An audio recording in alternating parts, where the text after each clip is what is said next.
5 години од македонското зачленување во НАТО. Од 2020 година земјата е на иста маса со уште 31 членка на Северноатлантската алијанса.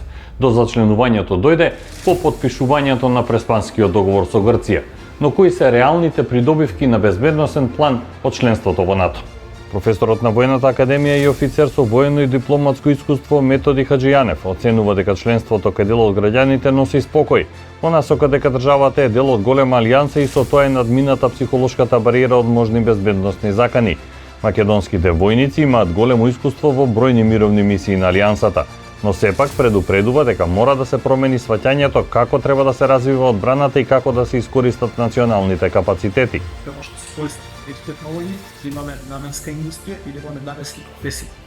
Например, делови од сигурното општество кои што можат да се развива да сигурно, да се предвидат професионалната определеност, но да можат да испорачат и делови кои што се одбрана. Развојот на настаните во светот диктиран пред се со војната во Украина налага поинакво позиционирање од она во 2020-та кога државата стана дел од алијансата. Колку во овие 5 години се смени констелацијата на односи во Северноатлантската алијанса? Дали сите земји членки на вистина се еднакви? Дали повторното доаѓање на власт на Трамп и неговата администрација ќе промени нешто во функционирањето на НАТО?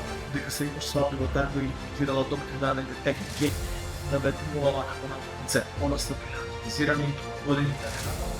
Фактот дека јесте најголем изложбоност на ресурси, на капацитет и на можност да испрачате, да проектирате боки и да се обрисуваат басата како лидер. Хаџијанев смета дека барањето за зголемување на војните буџети е оправдано иако може да се дискутира за начинот на кој тоа го бара американската администрација. Државата според него може и при донесот на цивилното општество за одбранбени потреби да го прикаже како вложување во одбраната.